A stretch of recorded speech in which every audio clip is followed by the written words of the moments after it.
Thank you, Elizabeth and Lisa and your team. Welcome to today's webinar, Adverse Event Monitoring for CRAs. My name is Marla Helly. I'll be your trainer today.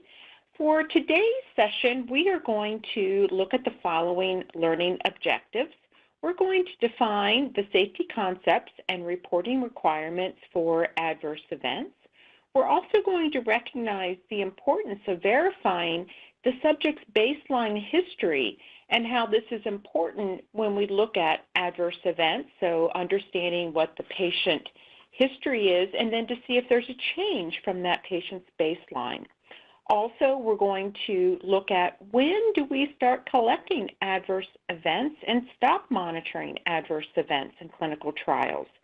We're also going to look at the source documentation verification and the process when an adverse event is recorded at the investigational site.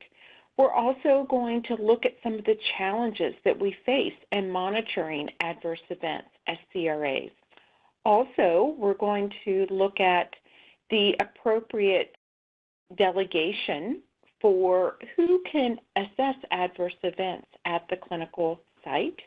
Also, we're going to describe the impact of monitoring and how this is important in our future labeling of our investigational drug or device, if approved, and then we're going to discuss reporting trends.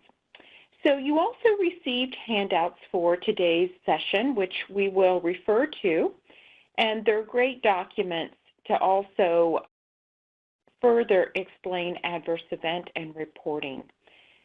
So as an introduction, we know that CRAs are going to verify adverse events in the source documents that are collected at the investigational site. This is extremely important in our role as the CRA. We also want to make sure not only have the adverse events been properly captured, but also documented, and then also looking at who made that determination for the adverse event. We know that if adverse events are not properly collected or if we have poor monitoring of our subjects that are enrolled in clinical trials, this can impact our product because we're not going to have accurate labeling for our investigational drug or device. And then this information then is also used when we submit documentation to the FDA for review, looking at the safety of this product prior to approval.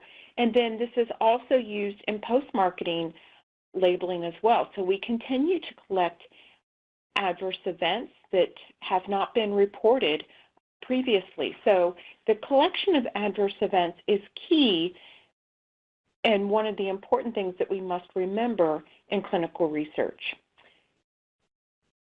So I have a question before we begin. Does the FDA define adverse events for both a drug or an investigational new drug or device, an investigational device exemption? What do you think? Yes or no? Do we see that being described in drug and device trials? We think for drug, yes, not necessarily device, although it is defined in other regulations for device. Good. Awesome. You guys should give yourself a pat on the back. You're right.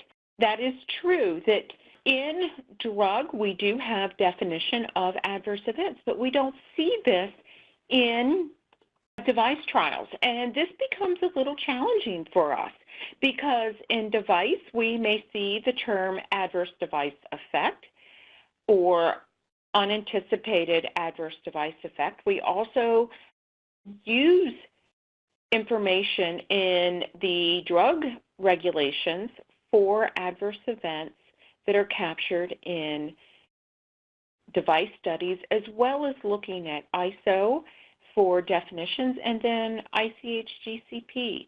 And so we're going to look at the differences between drug and device adverse events and some of the challenges that are faced in capturing adverse events for device trials. So let's take a look at adverse events in drug studies or an investigational new drug trial. We know that the FDA defines an adverse event for drug trials, and an adverse event is any untoward medical occurrence associated with the use of drug in humans, whether or not it's considered to be drug-related. And I think that this is important, that the definition of adverse event is not asking for us to say, is it related to the drug or not? It's just a change. And so this is a change from baseline.